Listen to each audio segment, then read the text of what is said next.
The Galactic Council summoned humanity, and the universe fell into complete silence. Part 1, we were not invited. We were called to account. The transmission came in at 3:47 in the morning, and it did not ask for anything. It told. I was asleep in my apartment in Geneva when my phone rang. Not a message, not an alert, an actual call from a number that did not exist in any database on Earth. I picked it up because I am the kind of person who always picks up, even when every rational part of my brain is telling me not to. The voice on the other end was not a voice. It was a frequency that my brain translated into language, the way your mind fills in the gaps of a half-heard sentence. It said, in perfectly structured English that had no accent, no warmth, and no room for questions, "Delegate Alara Voss, your species is summoned before the Galactic Council. You have 72 hours to comply." Then the line went dead.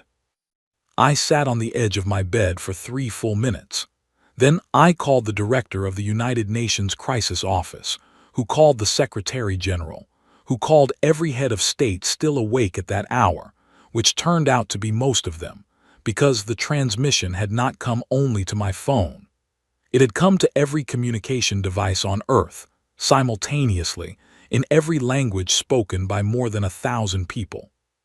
72 hours, no negotiation, no return address, just a set of coordinates at the edge of the solar system where a vessel would be waiting.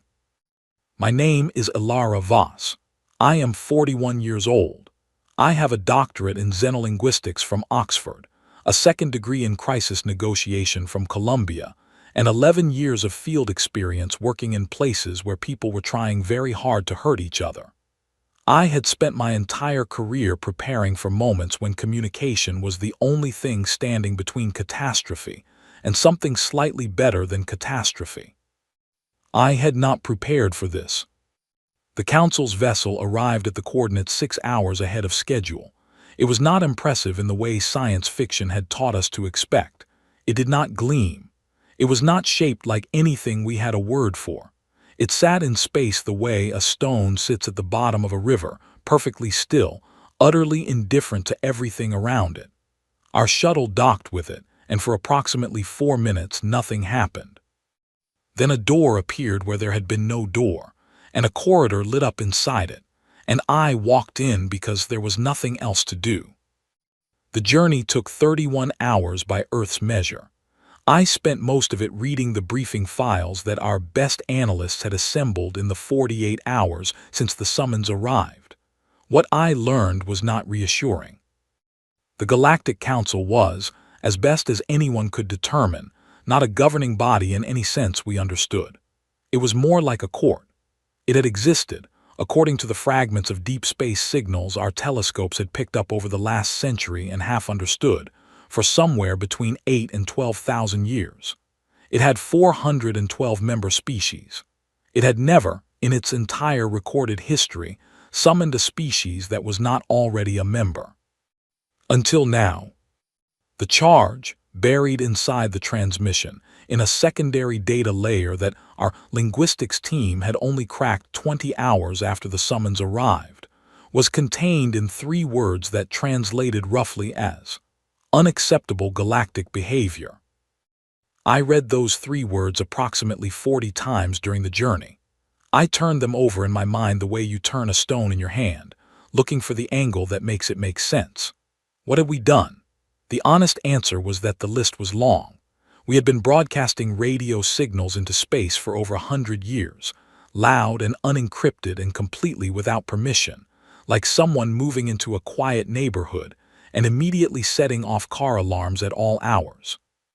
We had been mining at the galactic rim.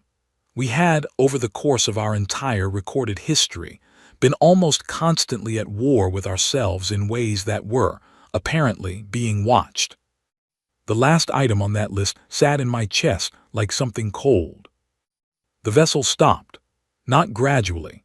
It simply stopped, the way a thought stops when something interrupts it, and the corridor lit up again, and I walked out into a chamber so large that my brain refused to process its actual size for several seconds, and simply decided it was looking at a sky. It was not a sky.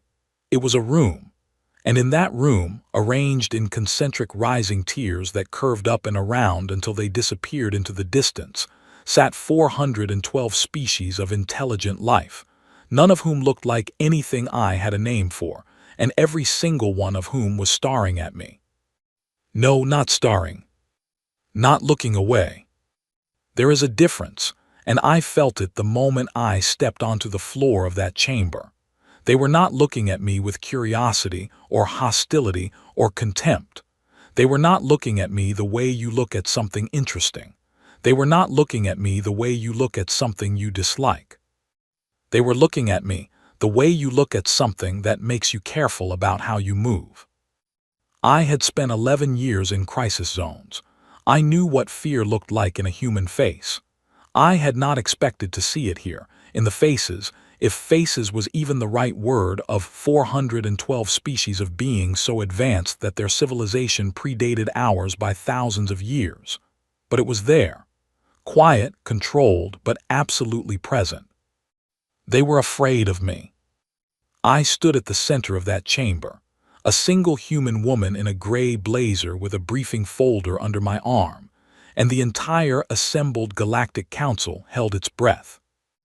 I did not let them see that my hands were shaking. I had learned that much, at least, from 11 years of sitting across tables from people who wanted me to flinch. A voice came from everywhere at once, the same frequency translation the phone call had used, formal and empty of warmth. The delegate of the human species will now hear the charges brought before the Galactic Council. I set my folder on the small lectern that had appeared in front of me. I uncapped my pen. I looked up at 412 species of intelligent life, all of them watching me with something that looked remarkably like fear. And I said quietly and clearly, "I am ready, please proceed." The silence that followed lasted exactly 4 seconds. It felt much longer than that. And then the trial began. Part 2, 412 voices against one. I did not flinch. The first speaker was not a voice. It was a sound that my translator earpiece rendered as speech, though the original frequency was somewhere below what human ears can comfortably register. It came from a being in the uppermost tier, tall and still, whose form my brain kept trying to resolve into something familiar and kept failing. I had decided, somewhere during the 31-hour journey, that I would not spend energy being astonished by what things looked like. I would focus entirely on what they said. What they said was this: humanity was a class Omega anomaly. I wrote that down. I wrote everything down. It is a habit from my negotiation work. When you write something down, people notice, and when people notice, they become slightly more careful about what they say next. It works on humans. I had no reason to believe it would not work on 412 other species, and it turned out I was right. The lead speaker, I came to think of them as the prosecutor, though that was not exactly accurate, laid out the case with a precision that I had to admit was impressive. Humanity had been classified as a developing civilization approximately 300 years ago, when our radio signals first reached a listening post at the galactic rim. At that point, Standard Council protocol called for observation only. No contact, no interference. Simply watch, record, and wait. They had watched, they had recorded. And what they had recorded, over 300 years, was a species that had not once achieved a sustained period of global peace. That had invented increasingly powerful ways to cause harm to itself and its environment. That had used its growing technological capability not primarily for exploration or art or the betterment of its people, but repeatedly and predictably for conflict. The chamber was completely silent as all of this was delivered, not the silence of boredom, the silence of 412 species sitting very still. I kept writing. I wrote down every charge, every data point, every reference to Earth's historical record that the prosecutor cited. I wrote quickly and clearly, and I did not look up and I did not react. This was important. In a negotiation. The moment you react visibly to a charge is the moment you have confirmed it has landed. I had no intention of confirming anything. The charges continued. Humanity's resource extraction at the galactic rim had disrupted 3 low-density ecosystems that had been cataloged as protected under Council law that, I noted in my folder with a small underline, humanity had never been informed existed. Our electromagnetic output had interfered with the communication frequencies of 2 species who had chosen not to disclose their presence to developing civilizations, which meant we had been causing them interference without knowing they were there, which meant we could not have stopped even if we had wanted to. And then, most seriously, there was what the prosecutor called the behavioral pattern. The behavioral pattern was the record of human conflict, all of it. Every war, every siege, every act of organized large-scale harm that humanity had inflicted on itself over its recorded history. The Council had 300 years of direct observation and 10,000 years of our own historical record, which our signals had been broadcasting into space in the form of radio and television and digital data for over a century. They had watched all of it. They had stored all of it. And now they were presenting it as evidence. The proposed response from the Council was one of 2 options. The first was a communication quarantine, a technological barrier around Earth that would prevent any further expansion or signal emission, essentially freezing human civilization in place until the Council determined we had reached a sufficient level of internal peace to be trusted. The second option, delivered at the end of the prosecutor's statement in the same flat, translated tone as everything else, was more permanent. I finished writing. I capped my pen. I sat for a moment looking at my notes. Then I raised my hand. There was a pause, the kind of pause that happens when something unexpected occurs in a room where everything has been precisely planned.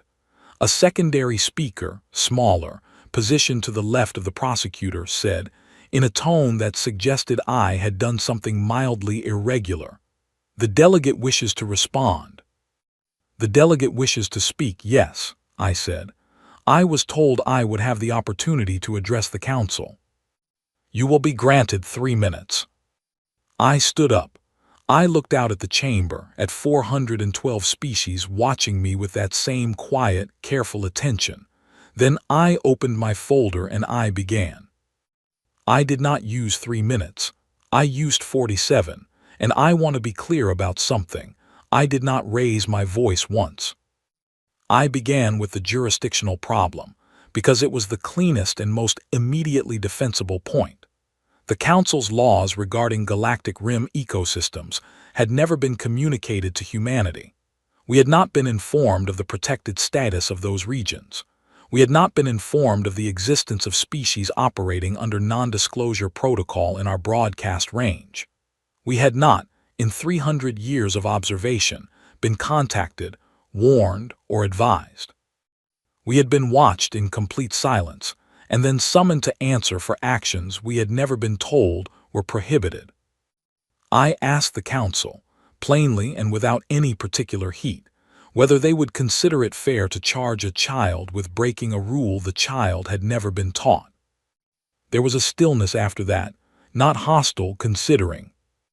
I moved to the second point, which was the comparison problem. The Council had cited the peaceful equilibrium of its member species as the standard against which humanity should be measured. I had read our briefing files carefully. I had also, during 31 hours of transit, read what little our analysts had been able to compile about the Council's member species from 3 centuries of intercepted signals, and what I had found was interesting. Several of the oldest and most respected Council species had achieved their peaceful equilibrium not through any organic development of their society, but through the forcible suppression of internal dissent during a critical period in their history.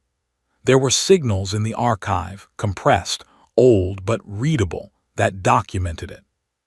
Populations that had resisted the dominant governing structure, which had been absorbed or silenced in ways that the current descendants of those civilizations had apparently chosen not to discuss publicly. I did not accuse anyone of anything.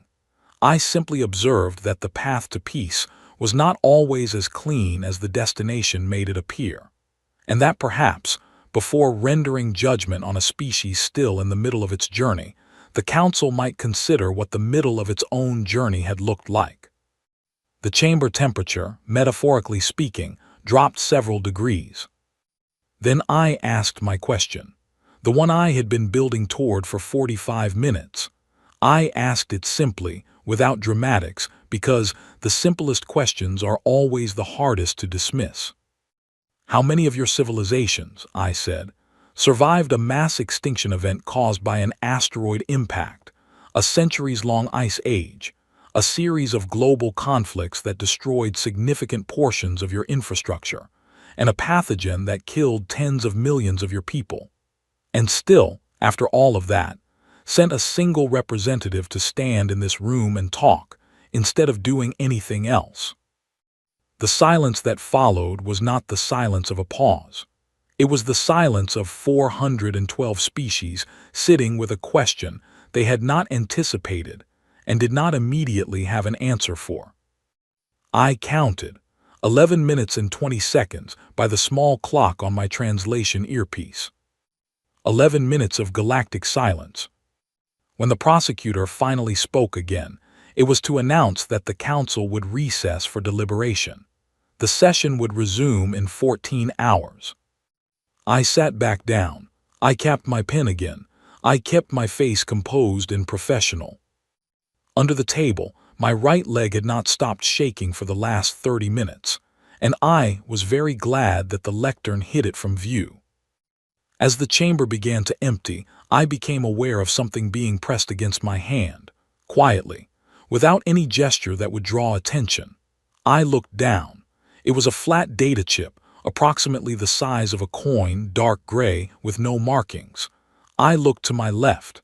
The delegate from what my earpiece identified as the Veth Collective was already looking straight ahead, as though nothing had happened.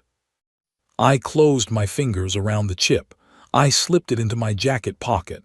I did not react. I did not know yet what was on it, but I had spent 11 years learning to recognize the difference between a threat and a warning, and this felt like neither. It felt like someone had decided, quietly and at some personal risk, to help me. I walked back to my assigned quarters with the chip in my pocket, and the 11 minutes of silence still sitting somewhere in the back of my mind, turning slowly, like something trying to show me the side of itself I had not yet seen. Part 3, they weren't judging us, they were afraid of us. I did not sleep during the recess. I sat on the edge of the narrow platform that served as a bed in my assigned quarters, held the gray chip between 2 fingers, and thought about whether to open it. It was not a difficult decision in the end. Difficult decisions are the ones where both options are reasonable. This one had only one reasonable option, which was to find out what was on it before I walked back into that chamber. My translation device had a secondary port designed for foreign data formats. Whoever had given me the chip had known that. It slotted in cleanly, which meant this was not an accident. Someone had designed this to be opened by a human with standard-issue translation equipment. That alone told me something.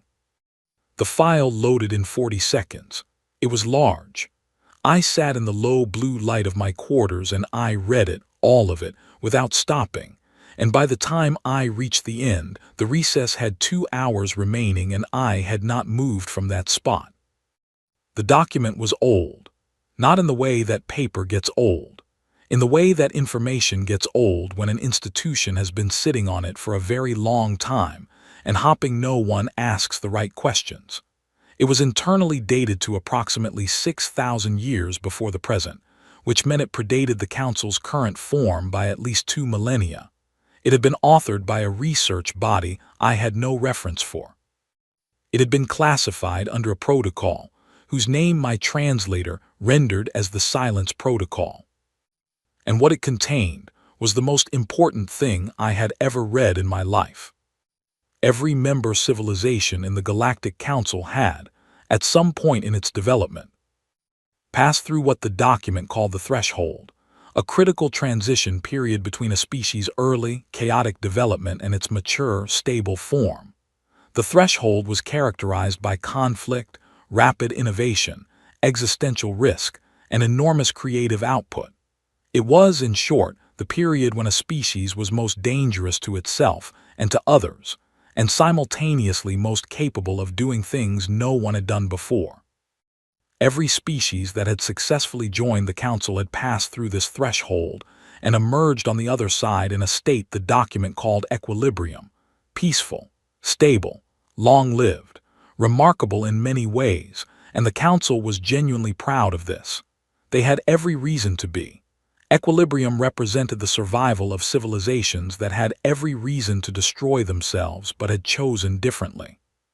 But the document, written 6,000 years ago by researchers who were apparently no longer cited in any public council archive, had identified a problem with equilibrium. A problem that the council had known about for 6 millennia and had chosen, very deliberately, not to discuss. Civilizations in equilibrium stopped generating threshold-level innovation. It made sense when you thought about it.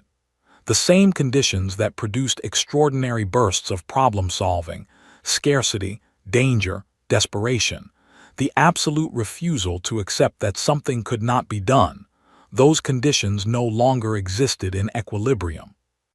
A civilization that was peaceful, stable, and secure did not need to reinvent itself under existential pressure because it did not face existential pressure. And so it didn't. And over thousands of years, the capacity to do so quietly, gradually, faded. The document did not frame this as a catastrophe. It framed it as an acceptable trade-off.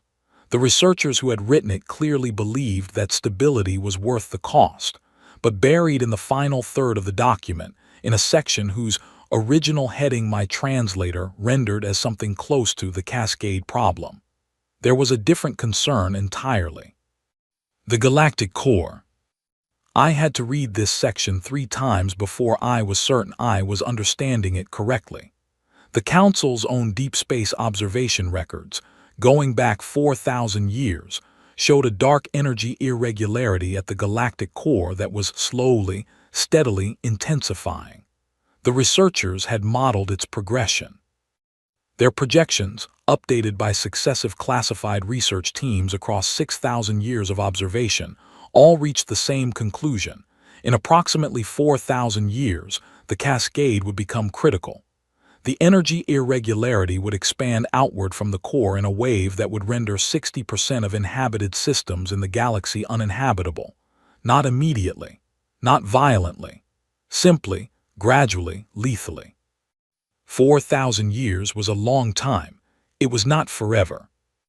And the Council's member civilizations, every single one of them in stable equilibrium, had been working on this problem for 2,000 years. The document listed the research programs. It listed the proposals. It listed the teams and the resources and the centuries of effort. And at the end of each section, in the same flat, careful language that permeated the entire document, it listed the outcome. No solution found. Not in 2,000 years of effort, by 412 civilizations, some of them 10 times older than human recorded history. No solution. I sat in the low blue light and let that settle into me. I thought about the chamber. I thought about the fear I had seen on 412 faces, approximations of faces, configurations of sense organs that my brain had decided to call faces.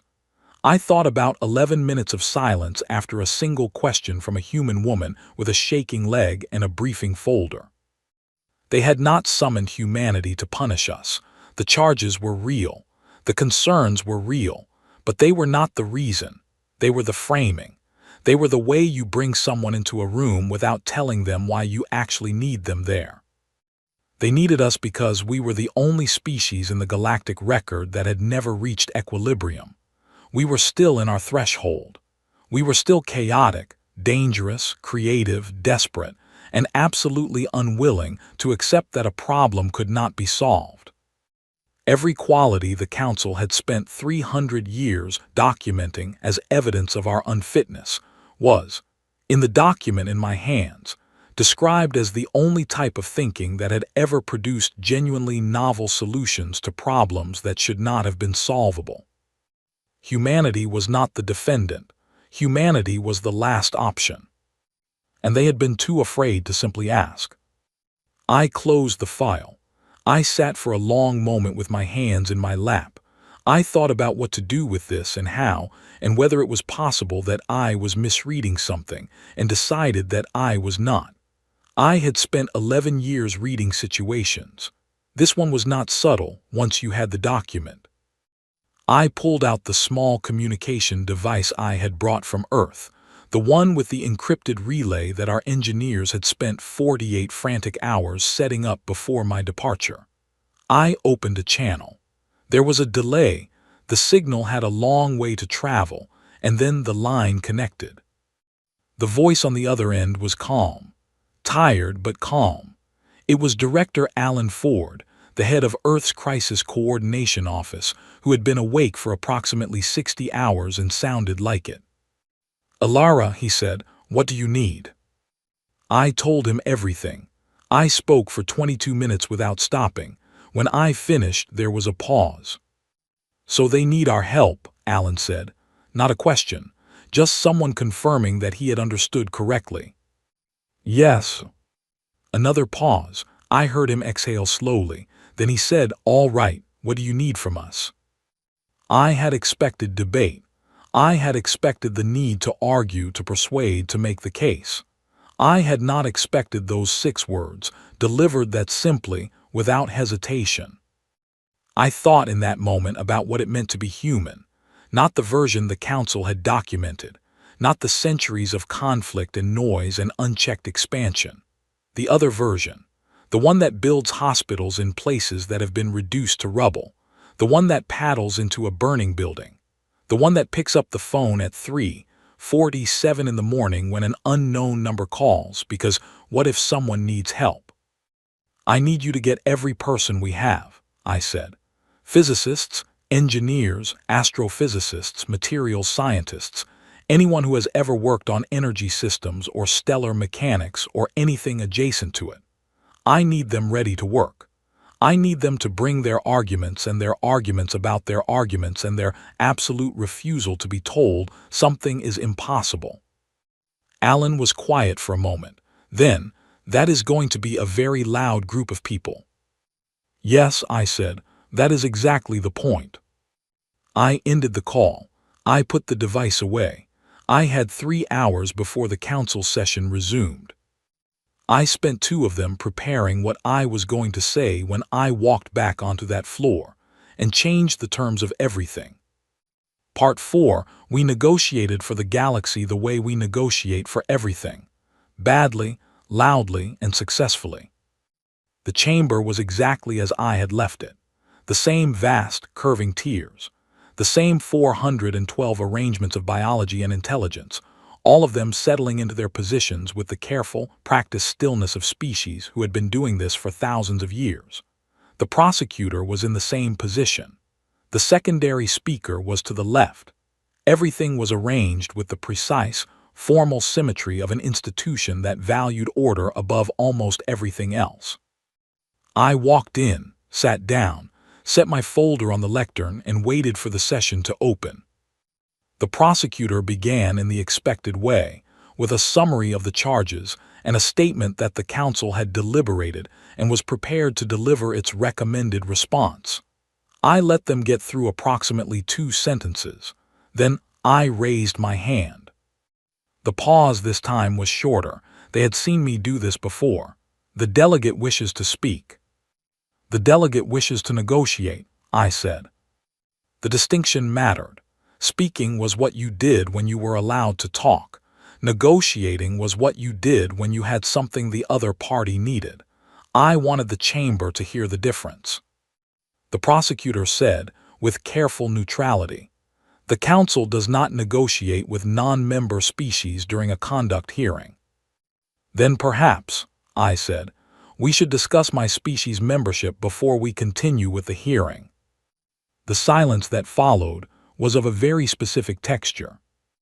It was the silence of a room full of beings who had prepared for one kind of conversation and were being asked to have a completely different one. I opened my folder. I did not look at the chip which was back in my jacket pocket. I had memorized what I needed from it. I would like to table 3 proposals, I said. In the interest of brevity, I will state them plainly and then explain the reasoning rather than the other way around. I did not wait for a response. This was intentional. In a negotiation, the person who waits for permission to proceed has already given the other side control of the room. Proposal 1, I said. Full membership for humanity in the Galactic Council, effective immediately upon agreement, not probationary status, not observation classification, not a conditional arrangement with review periods. Full membership with all rights and access that implies. The murmur that moved through the chamber was not hostile. It was the sound of 412 species recalibrating. Proposal 2. Unrestricted access for human researchers to the complete galactic scientific archive, including all classified research programs, historical documentation, and observational records relevant to astrophysical systems, energy mechanics, and stellar dynamics. The murmur shifted slightly in pitch. Proposal 3. Formal acknowledgement entered into the galactic record that humanity's characteristics as documented in 3 centuries of council observation, specifically our adaptability, our tolerance for uncertainty, our history of solving problems under extreme pressure, and yes, our difficulty with peaceful equilibrium, that these characteristics are not exclusively liabilities, that they are, in specific and documented contexts, capabilities. I closed my folder. In exchange for these 3 things, I said, humanity will dedicate its full scientific and intellectual resources to the problem of the galactic core cascade. The chamber went very quiet, not the careful, controlled quiet of before, something closer to the stillness that comes when a room full of people have just heard the thing they were hoping someone would say and are not certain they are allowed to react to it yet. The prosecutor spoke after a long moment. The delegate is aware of classified council research. The delegate has read the silence protocol document in its entirety, I said. If the council would like to discuss how I came to have access to it, I am happy to have that conversation. I would also suggest that any species willing to provide that document to a human delegate under the current circumstances should be considered a perceptive and valuable member of this body. I did not look at the Veth collective representative. I did not need to. Across the chamber, I was aware of a very slight shift in posture from that tier, something that might, in a human, have been a quietly exhaled breath. The prosecutor was silent for a moment. Then, the delegate understands the scale of what she is proposing. I understand that the problem has been unresolved for 2,000 years, I said. I understand that every member civilization has applied its full resources to it without success. I understand that the standard approaches have been exhausted. I paused. I also understand that none of the civilizations that have worked on this problem have ever had to solve anything while simultaneously managing a continental-scale drought, a debt crisis, 3 active regional conflicts, and a social media cycle. Humans are extremely good at working under conditions that would cause most organized systems to stop functioning. This is not a boast. It is simply what the record shows. Somewhere in the upper tiers, something that might have been laughter moved through a small cluster of beings. It was brief and immediately suppressed, but it was there. The prosecutor requested a secondary deliberation. The council recessed again, this time for 4 hours. When they returned, 3 of the oldest member species, the ones whose histories the silence protocol document had described most extensively, walked out of the chamber entirely. They did so quietly and without announcement. Their seats simply became empty. The remaining 409 voted. It was not unanimous. There were members who voted against every proposal and some who abstained, and some whose voting systems I did not fully understand. But when the final count was rendered, all three proposals had passed.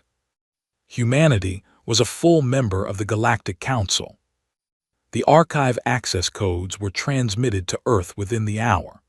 By the time our first research teams were being assembled, the relevant files were already downloading onto servers in 7 countries simultaneously. What happened next was not elegant. I want to be honest about that, because the narrative of a proud, unified humanity rising to meet a galactic challenge is a clean and satisfying story. But it is not quite accurate. What actually happened was that 237 human scientists, engineers, theorists, and specialists descended on the Galactic Archive with the combined energy of people who had just been told that there was a room full of answers, and they were allowed inside it. They argued with everything. They questioned assumptions that were 6,000 years old. They demanded to know why certain approaches had been considered and discarded, and when the council researchers explained the reasoning, the humans explained, sometimes at length and with considerable enthusiasm, why they thought the reasoning was wrong. Some of them were wrong. Several of them were right.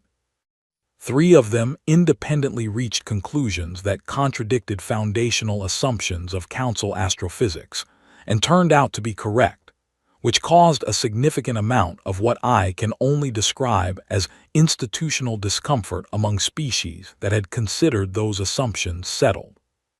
My role shifted. I was no longer a defendant or a negotiator. I had become something closer to a translator, not of language, which the earpieces handled, but of approach. When a human researcher and a council scientist were speaking the same technical language but had arrived at completely different conclusions, I was often the one who had to explain why that was happening and what to do about it. It was, in some ways, the most demanding work I had ever done. It was also the most interesting. I watched a 23-year-old physicist from Edinburgh named Oliver Crane spend 45 minutes arguing with 3 council researchers about the energy propagation model that had been the foundation of every proposed solution to the cascade for the last 800 years. Oliver was not an expert in galactic energy systems. He had been on Earth 2 months ago finishing his doctoral thesis on confined plasma dynamics in small-scale reactors. But he had looked at the model, identified something that did not match his understanding of how energy behaved under confinement conditions, and refused to accept the explanation he was given. He was right. The model had a flaw that had been present for 800 years, because no one had approached it from the angle that Oliver's very specific, very earthbound area of expertise allowed him to see. I did not fully understand the technical details, but I understood what I was watching. I was watching a human being do the thing that humans do when they are at their best: refuse to accept a problem as unsolvable, approach it from a direction no one else had thought to try, and be absolutely insufferable about it until someone admitted he had a point. Later that week, I sat in a secondary observation room with a council researcher named in my translator as something I rendered approximately as Wren, a tall, layered being whose species I had not fully catalogued, who had been one of the leading researchers on the cascade problem for what translated to approximately 240 years. Wren had been in the chamber on the day I arrived. Wren had voted in favor of all 3 proposals, which I had found out only recently. "You knew," I said. "When I was standing on that floor, you already knew what was on the chip." Wren was quiet for a moment in the particular way that I had come to recognize as thoughtful rather than evasive. "We knew," Wren said, "that the current approach was not producing results. We did not know how to change the approach without changing what we are, and we did not know how to do that." "So you brought us in," I said. "We argued about it for a very long time," Wren said. "Many members believed the risk was too significant, that your species was too unpredictable, that giving you access to the archive, to our systems, to our problems, would create new problems faster than it solved the existing one." "And what changed?" Ren considered. Your question, they said finally. In the chamber, after 47 minutes, the 11 minutes of silence, that was not planned. That was real. No one had an answer because no one had ever been asked to consider that the qualities we had been documenting as dangers were the same qualities that had produced your survival. I thought about that. You were afraid of us, I said. Yes. And you're still afraid of us. Yes, Ren said, without any attempt to soften it. But we are more afraid of the cascade. I found that, in its way, entirely reasonable. There was one afternoon, perhaps 3 weeks after the archive access began, that I returned to in my mind more often than any of the formal sessions or negotiations. I was crossing one of the shared research corridors when I heard something unexpected. I followed it to an open doorway and looked in. Inside, a girl who could not have been older than 18 was sitting across from 3 council researchers who had, between them, approximately 900 years of combined scientific experience. She was named Nadia. She had come as part of a youth science exchange program that one of Earth's universities had organized essentially overnight after the membership vote. She had a notebook open, a half-eaten biscuit on the table next to her, and was explaining something to the 3 researchers with the kind of focused, slightly impatient energy of someone who could see clearly where an idea was going and needed the people around her to keep up. The 3 researchers were taking notes.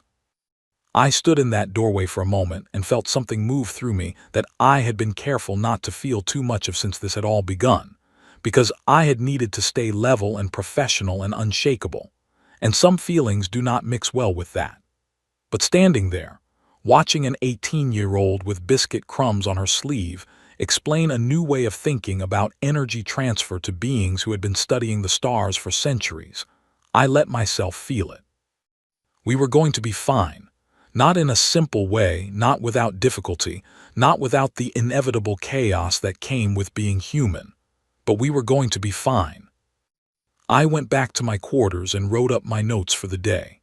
Then I made a cup of tea, because I had brought a large supply of tea bags from home and I was going to need them.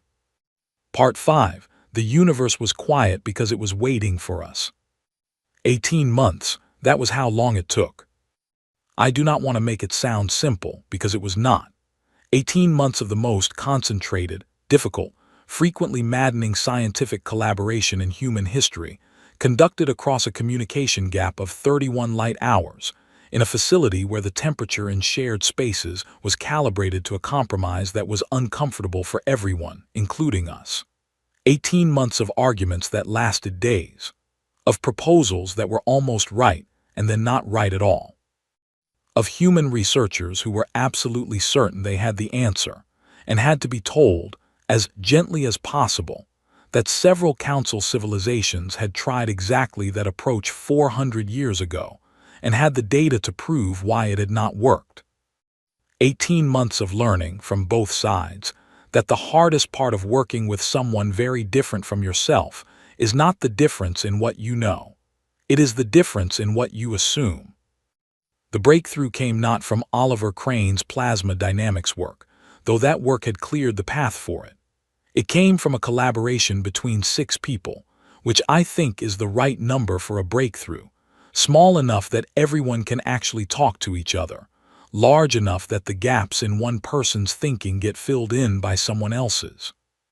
The 6 were Oliver, whose plasma confinement insight had reframed the energy propagation model, a council researcher named in translation as something I had come to call Sen, who had spent 200 years working on cascade mitigation and knew the existing approaches better than anyone alive.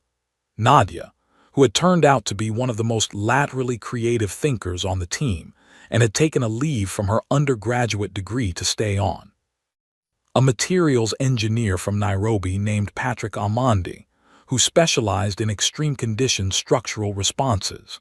A Veth collective researcher who had, since the revelation of the chip and the subsequent quiet acknowledgement of their role in it, become one of the most engaged cross-species collaborators on the team. and an 84-year-old retired astrophysicist from New Zealand named Margaret Cole, who had been brought in initially as a consultant and had, within a week, made herself so thoroughly indispensable that no one had mentioned the word retired again.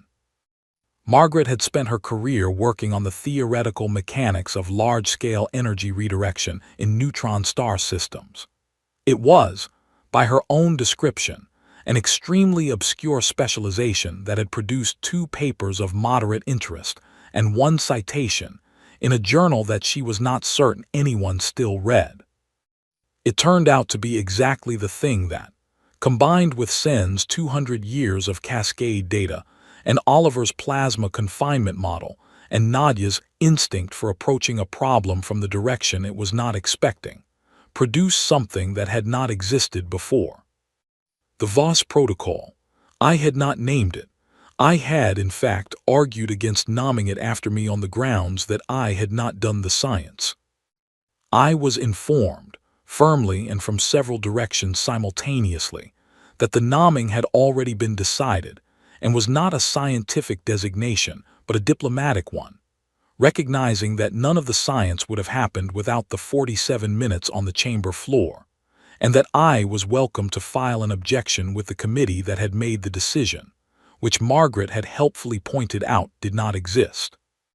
The protocol was a controlled stellar redirection process. It worked not by stopping the cascade, which the models had consistently shown was not achievable, but by creating a network of coordinated energy absorption points distributed across the galactic structure, using modified stellar objects as anchor points, which would redirect the cascade energy along pathways that bypassed inhabited systems. It was, as Patrick described it in the presentation to the full council, like building a drainage system for a flood rather than trying to stop the rain. It required 117 species to contribute resources, technology, and specialized knowledge to the construction phase. It required precise coordination across distances that made the communication delay between Earth and the Council facility look trivial. It would take approximately 200 years to fully implement, which was, everyone agreed, a reasonable timeline given that the critical point of the cascade was 4,000 years away. It was not a perfect solution. Oliver had spent a week trying to reduce the margin of uncertainty in the projection models and had gotten it to a point where Margaret told him to stop and go sleep, which he did, eventually. There were variables that could not be fully controlled. There were components of the plan that would require adjustment as construction progressed and real-world data replaced theoretical modeling. There were things that might not work exactly as designed. It would work. The models agreed. The Council's review teams, after 6 weeks of independent analysis, agreed. Sen, who had spent 200 years on this problem and who I had come to deeply respect for the precision and honesty with which they approached everything, agreed. I was in the Council chamber for the formal vote on implementation. It was the largest session since the day of my arrival, because several species who had reduced their Council participation over the preceding decades had returned specifically for this. The 3 oldest species who had walked out the day of the membership vote were there. They had arrived quietly without announcement the night before and had taken their seats without ceremony, and no one had made any comment about it, which seemed right to me. The vote was not close, 411 in favor, 1 abstention. I did not know which species had abstained and decided not to find out. The result was what mattered. After the vote, I went back to my quarters. I had a particular routine by that point. I would write up my observations from the day, spend some time reading.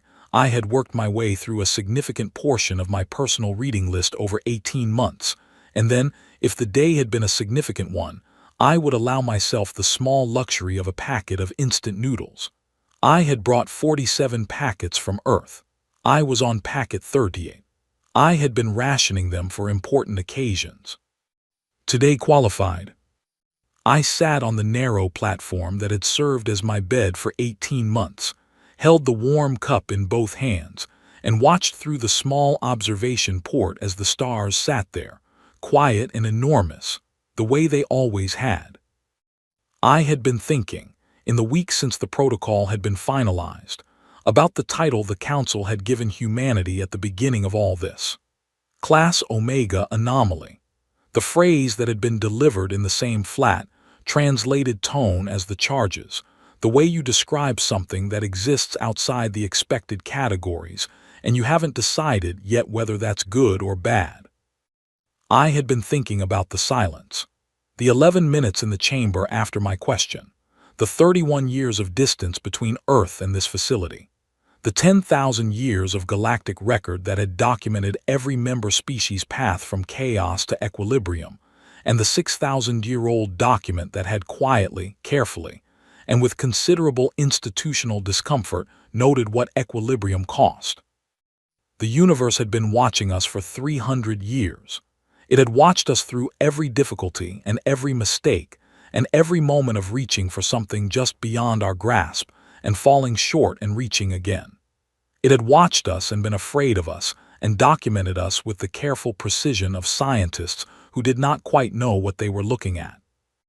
And when it finally needed something that none of its careful, peaceful, beautifully evolved civilizations could provide, it had done the only thing left to do. It had called us. I thought about Alan Ford saying, "Tell us what you need," without hesitation. I thought about Oliver arguing with an 800-year-old model until it admitted he was right.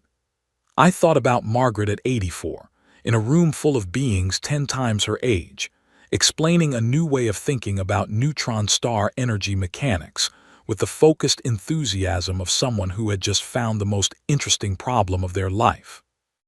I thought about Nadia with her notebook and her biscuit, and the 3 researchers taking notes.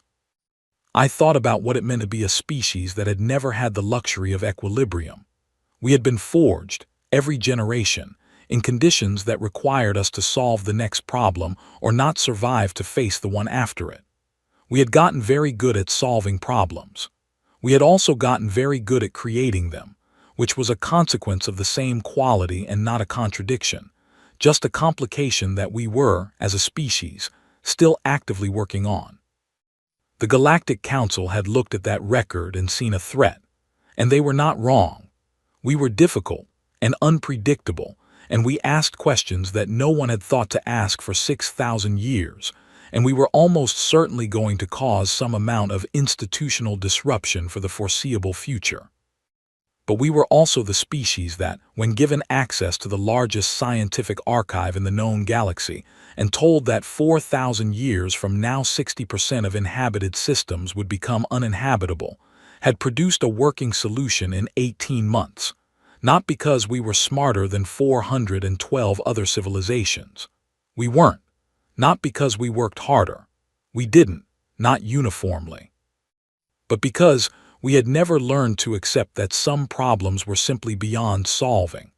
Because the concept of a problem being truly, finally, permanently unsolvable was one that we had encountered many times in our history and had decided, as a matter of deep cultural reflex, not to believe. Ren had asked me, a few days after the vote, what I thought the Council's relationship with humanity would look like in 100 years. It was the kind of question that someone asks when they are genuinely curious and also a little nervous about the answer. I had thought about it for a moment. Complicated, I said. Productive, occasionally very loud. I paused. Also good. I think genuinely good for both sides in ways neither of us can fully predict yet, which is, if I'm honest, how the best relationships usually work. Ren had been quiet for a moment in their thoughtful way. Humans are very difficult to have in a room, they said. It was not a complaint. It was an observation. Yes, I said, we are.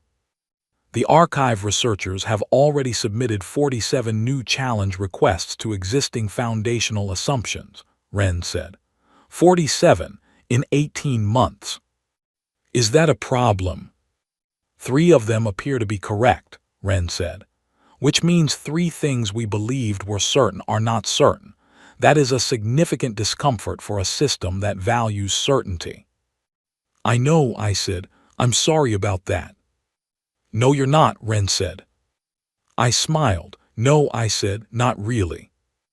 My return to Earth was scheduled for the following week. I had been away for 19 months in total, including travel time, and there was a version of me that had expected to feel something very dramatic about going home. A version of me that had imagined some kind of profound, sweeping emotion about the whole thing. What I actually felt, sitting with my cup of noodles and watching the stars, was something much quieter. It was the feeling of a problem that had been handed to you when you were not prepared for it, that you had carried through every stage of being confused and frightened and uncertain, and occasionally just very tired, and that you had somehow, against a reasonable set of odds, actually managed to do something useful with. It was not triumph. Triumph is a big, loud feeling. This was smaller and warmer. It was the feeling of having been exactly where you were needed, at exactly the right moment, and having not flinched. The stars outside the observation port did not move. They never moved, not on any timescale a human could observe. But they were out there, all of them, 4,000 years of future sitting inside them, and now, for the first time, there was a plan for that future that had not existed before we arrived. I finished the noodles.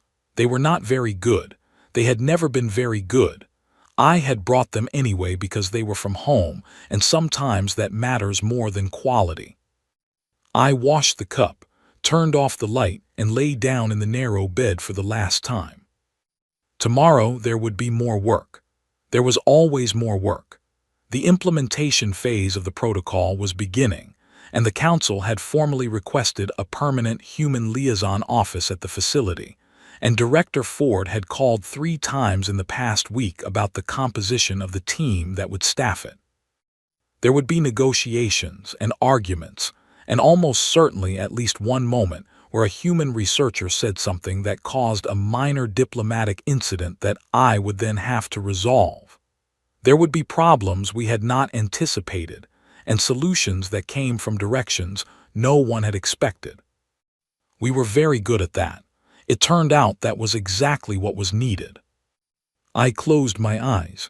Outside, the stars were quiet. They had always been quiet. They had been waiting for a very long time for someone to be loud enough to hear. We had arrived.